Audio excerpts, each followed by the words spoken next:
নমস্কার বন্ধুরা, কেমন আছো তোমরা সবাই? তানিজ স্মল ওয়ার্ল্ডের আরও একটি ব্লগে তোমাদের সকলকে অনেক অনেক স্বাগত জানাই। তো দিনটা হলো রবিবার। সাধারণত একটা ন্যাচারাল লেজি ডে যেটাকে বলা যায়, একটা অলস ভরা দিন। সকালে দেরি করে ওঠা, কোনো রুটিন নেই, কোনো সময় নেই, কোনো তাড়াহুড়ো নেই, ধীরে সুস্থে সংসারের কাজ করা। যদিও বা সংসারের কাজটা সোম থেকে রবি সব দিন একই থাকে, কিন্তু ওই যে কাজ করার যে গতিটা সেটা কম থাকে। যে তাড়াহুড়ো করে সকাল সকাল কাজ করতে হয় সেই জিনিসগুলো থাকে না। তো সকালে ঘুম থেকে উঠেও যথারীতি দেরি করে ঘুম থেকে উঠে সমস্ত কাজবাজ সেরে স্নান টান করে ব্রেকফাস্টটা আজকে বাড়িতে করিনি। বড়মশাই বলল আমি বাজার যাচ্ছি, নিয়ে আসবো আজকে বাইরে থেকে কিছু টিফিন। তো ব্যাস, সকালের পাটটা তো চুকেই গেল। তার মধ্যে আজকে রান্না করার প্ল্যান ছিল ইলিশ মাছ আর কচু বাটা। কচু বাটাটা আগের থেকেই এনে ফ্রিজে রেখেছিলাম, আজকে করব বলে ভেবেছিলাম। তো আর বরমশাই তো বলেই গেছিলো যে আমি আজকে ইলিশ মাছ নিয়ে আসবো। তো সমস্ত প্রিপারেশনটা মোটামুটি সেই রকমভাবেই আমি তৈরি করা শুরু করে দিয়েছিলাম আর কি। আর একটু একটু কিছু পাঁচফোড়ন, গোলমরিচ এগুলো একটু রোদে দিয়েছিলাম। জানলাটা আমার পূর্ব দিকে, তাই রোদটা আসে সকাল সকাল। আর এই যে ইলিশ মাছটা এদিকে ধুয়ে পরিষ্কার করে একদম রেডি করে রেখে দিয়েছি। এদিকে সর্ষেটা বাটবো, তারপর ইলিশ মাছটা একটু মাখবো। ছেলে আমার সর্ষে বাটা ইলিশটা ঠিক খেতে চায় না, তার মধ্যে একটু ঝালটাও তো হয়, তাই ওর ঠিক পোষায় না আর কি। আর আমার ছেলে বলে ইয়েলো ফিশ, আমি খাবো না ইয়েলো ফিশ। ঠিক আছে, নো প্রবলেম, তাই তার জন্য আমি ভাজা মাছ রাখি। ভাজা মাছটাই ওকে এখন আপাতত খাওয়াই। আস্তে আস্তে বড় হলে হয়তো ইচ্ছাটা জাগবে, জোর করে তো কিছু করানো যায় না। মা খাচ্ছে, বাবা খাচ্ছে, ছেলে খাবে না কেন? অবশ্যই খাবে, হয়তো একটু সময় লাগবে, এই আর কি। তো সর্ষে বাটাটা অলমোস্ট হয়েই গেছিলো।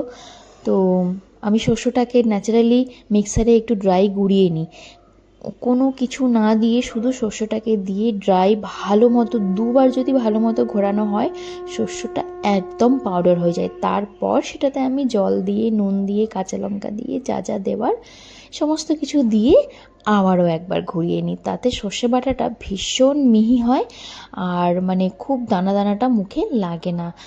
আর খুব প্রবলেম না হলে ছাঁকতেও হয় না, অনেকে ছেঁকে খায়। তো যথেষ্ট সুন্দরভাবে পেস্ট হয় আর কি। যাই হোক, মোটামুটি আমার কাজবাজ তো খুব তাড়াতাড়ি হয়ে গেছিলো। এই দুটো রান্না করতে কতক্ষণই বা সময় লাগে। আর এই যে এইদিকে বাবা ছেলের এত গরম লেগেছে, দুজনে মিলেই বাজার থেকে এসে খালি গায়ে হয়ে বসলো টুকিটাকি গাছের কাজ নিয়ে। কিছু কিছু গাছ ছিল, এই যে যেরকম এই জিজি প্ল্যান্টটা, এটার টবটা একটু ছোট হয়ে গেছে, গাছটা অনেকটা সাইডের দিকে আছে, যেরকম এনেছিলাম সেরকমই আর কি আছে এখনও। তো সেটাকে অন্য টবে ট্রান্সফার করতে হবে। আর একটা গাছ আছে, সেটাকেও অন্য টবে ট্রান্সফার করতে হবে। তো এইগুলোতেই দুজনে ব্যস্ত ছিল আর কি। আর এই যে আমার শান্ত বেডরুম, মাঝে মাঝে এসে একটু বেডরুমটা থেকেও ঘুরে যাই, কারণ বেডরুমের জানলাটা পূর্ব দিকে, সেখানে আমার কিছু কিছু জামা কাপড় মেলা থাকে। কারণ বাইরের ওয়েদারের ভরসা নেই, তোমরা সেটা সবাই জানো। এখন যা ওয়েদারের অবস্থা, এই বৃষ্টি এই রোদ, তাই কতবারই বা বাইরে ছুটবো, কতবারই বা ঘরে আসবো। তাই খুব নেসেসারি যে জিনিসগুলো আমি সব সময় বাইরে না প্রেফার করে এই জানলাটাতে প্রেফার করি। অ্যাটলিস্ট আর কিছু না হোক, সকাল থেকে রাতের মধ্যে যথেষ্ট সুন্দরভাবে শুকিয়ে যায় আর কি। আর এই যে দেখো, এইগুলো দেখতে দেখতে এদিকে আমার মাছটাও মোটামুটি রেডি হয়েই গেছিলো। একবার শুধু উল্টে পাল্টে দেবো, দিয়ে আর একবার ফুটিয়ে নেবো, কারণ মাছটা খুব একটা গাঢ় করবো না, কারণ এটা দিয়ে, এই ঝোলটা দিয়ে আমরা ভাত খাবো। তো যদিও কচু বাটা দিয়েই ম্যাক্সিমাম ভাতটা খাওয়া হয়ে যাবে, কচু বাটাটা আমার ভীষণ একটা ভালো লাগার জিনিস।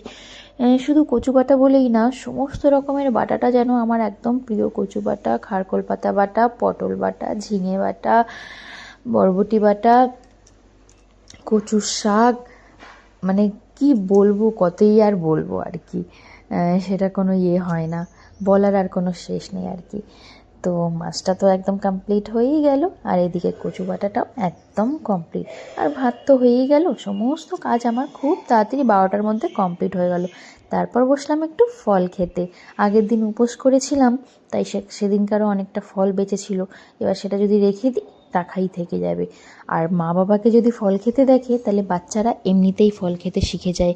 এটা আমার মনে হয় যে মা বাবাকে যেটা করতেই দেখে বাচ্চারা সেটা একবার হলেও ট্রাই করার চেষ্টা করে। যেরকম আমার ছেলে যদি কিছু না খায়, ওর সামনে যদি অনবরত আমরা করি, ও একবার হলেও সেটা চেষ্টা করে দেখার আর কি। তো আমার মনে হয় এটা একটা গুড হ্যাবিটের সিম্বল। তো যাই হোক, অ্যাপেল খাওয়া আমার ছেলে ছেড়ে দিয়েছিল। হঠাৎ করে যখন দেখলো মা বাবা এত সুন্দরভাবে অ্যাপেল খাচ্ছে, আমার ছেলে বললো, মাম্মা আমি একটা খেয়ে দেখি। আমি বললাম অবশ্যই বাবা, খেয়ে দেখো। যেই ও খেয়ে দেখলো সঙ্গে সঙ্গে 2-3খানা পিস খেয়ে নিল। তো এটাই যেটা এখন একটু আগে বললাম, এটারই হলো প্রমাণ। তারপরে ওকে একটু পড়তে বসালাম, কারণ মানডে থেকে ওর এক্সাম। মানডে হচ্ছে ইংলিশ লেটার এক্সাম। এই কারণে ওকে একটু পড়তে বসালাম যে বস একটু পড়ে নে, হাতটা বুলিয়ে নে, তাহলে একটু ভালো হবে। সেও সুন্দরভাবে বসলো, পড়াশোনাটা কমপ্লিট করলো। তারপর বাবা ছেলে দুজন মিলে স্নান করলো, করে আমরা খাওয়া দাওয়া করলাম। খাওয়া দাওয়ার ক্লিপটা নিতে পারিনি আর কি। তো রবিবারের দিন একটু গুছিয়ে খেতে বসি সবাই মিলে, তাই আর ক্লিপটা নেওয়া হয়নি আর কি এইসবের চক্করে। তো ছেলেকে আজকে বলেছিলাম যে খাওয়া দাওয়া কমপ্লিট করার পর তোমাকে একটু টিভি দেখতে দেবো, খেতে খেতে টিভি দেখতে দেওয়া যাবে না। তাই অ্যাজ পার মাই প্রমিস খাওয়া দাওয়া কমপ্লিট করে নিল। তারপর ওকে একটু টিভি দেখতে দিলাম। আমরা তারপরে রেস্ট করলাম একটু। সন্ধ্যাবেলা একটুখানি ছেলেকে আবারও পড়তে বসালাম, কারণ কন্টিনিউ তো তারা পড়তে পারে না অনেকক্ষণ, তাই খেপে খেপে একটু পড়তে বসাতে হয়। আর ঘরে ছিল একটা ডোনাট, ওই যে পাশে রেখে দিয়েছে, একটু করে পড়ছে, একটু করে ডোনাটে কামড় দিচ্ছে, এই করছে। আর আমরা খাচ্ছিলাম চা, কারণ পেটটা এতটাই ভরা ছিল, ইলিশ মাছ দিয়ে ভাতটা অনেকটা খাওয়া হয়ে গেছিলো। তাই আর কি মানে কোনো কিছু সন্ধ্যাবেলা কোনো স্ন্যাক্স খাওয়ার কোনো রকম ইচ্ছা হয়নি। তাই বরমশাই বলল যে একটুখানি চা করো, দুজনে মিলে একটু চা খাই। এমনিতেই বৃষ্টির ওয়েদার, চা খেতে কোনো দোষ নেই আর চা খেতে কোনো মানাও নেই। আর ও বসে একটু টিভি দেখছিল, তাই দুজনে মিলে একটু চা এনজয় করলাম। তারপরে তো আমাদের একটু বেরোনোর কথা ছিল, কিন্তু ওয়েদারের কোনো যেহেতু ভরসা নেই, তাই বেরোতে আদৌ পারবো কি না কোনো গ্যারেন্টি পাচ্ছিলাম না। তাই চুপচাপ বসেছিলাম, ভেবে রেখেছিলাম যদি দেখি যে আকাশটা ধরেছে সঙ্গে সঙ্গে বেরিয়ে পড়বো। তো সেরকম তো কোনো ব্যাপার নেই যে ব্যাগ বুক নিতে হবে। তো যাই হোক, একটু বেরোতেও পেরেছিলাম। বাড়ি বেরিয়ে এসে একটু কাজ ছিল, সেটা মিটিয়ে এসে রুটি করেই ডিনার করে আমরা যথারীতি সোমবারের জন্য প্রিপারেশন নিতে শুরু করে দিয়েছিলাম। তো চলো, আজকের ব্লগটা এতটাই। আজকের ব্লগটা এখানেই শেষ করলাম। আশা করি তোমাদের ভালো লেগেছে। তোমরা সবাই খুব ভালো থেকো, সুস্থ থেকো।